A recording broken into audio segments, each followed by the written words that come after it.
সুন্দরবনে ভূমিক্ষয় প্রাকৃতিক বিপর্যয়কে রুখতে ম্যানগ্রোভের প্রাচীর বাঁচবে, সুন্দরবন বাঁচবে, বাংলা শপথ ইঞ্জিনিয়ার অ্যাসোসিয়েশনের আধিকারিকদের।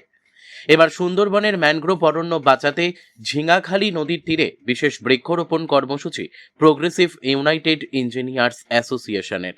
নতুন সরকার সুন্দরবনকে একাধিক কর্মসূচি নিয়েছে, পাশে দাঁড়ালো প্রোগ্রেসিভ ইউনাইটেড ইঞ্জিনিয়ার্স অ্যাসোসিয়েশন।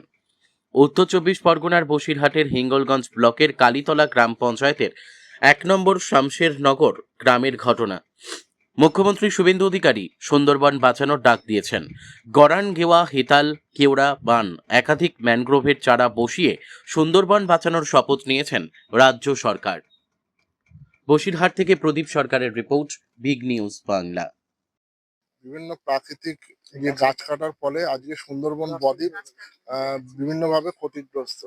তো আমরা যারা বিভিন্ন দপ্তরে ইঞ্জিনিয়ার হিসেবে সরকারি দপ্তরে কর্মরত, পিডব্লিউডি আছি, জলসম্পদ উন্নয়ন দপ্তর, ইরিগেশন, পিএইচই সমস্ত দপ্তরের ইঞ্জিনিয়াররা আমরা ভাবলাম যে সুন্দরবনকে বাঁচাতে হলে, সুন্দরবনকে রক্ষা করতে হলে পরিবেশ বাঁচবে, এটাকে মাথায় রেখে। এবং আপনারা জানেন যে অরণ্য সপ্তাহ চলছে। এই অরণ্য সপ্তাহে আমাদের পশ্চিমবঙ্গের মাননীয় মুখ্যমন্ত্রী শুভেন্দু অধিকারী তিনি বিশেষ উদ্যোগ নিয়েছেন। সেই উদ্যোগে আমরাও সাড়া দিয়ে আমরা এই প্রান্তিক সুন্দরবনকে বেছে নিয়েছি এবং এই সুন্দরবনে আমরা যে এই নোনা জলে যে গাছগুলো বেঁচে থাকে। তো উপলক্ষে আমাদের মাননীয় মুখ্যমন্ত্রী শুভেন্দু অধিকারী তাকে সাড়া দিয়ে রাজ্যের বিভিন্ন ডিপার্টমেন্টে যে ইঞ্জিনিয়ারিংরা এখানে এসছেন, যে প্রকল্প গ্রহণ করেছেন, আমাদের সুন্দরবনকে বেছে নিয়েছেন। এর জন্য আমরা আমাদের পক্ষ থেকে, ভারতীয় জনতা পার্টির পক্ষ থেকে ওনাদের ধন্যবাদ জানাচ্ছি।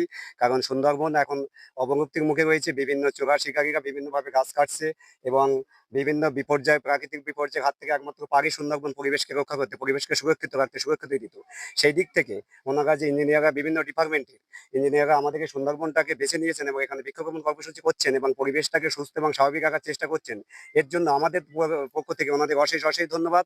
আগামী দিনে এবং অনেক পরিকল্পনা তারা করবেন এবং আমরাও সহযোগিতা করব। আগামী দিনে আমাদের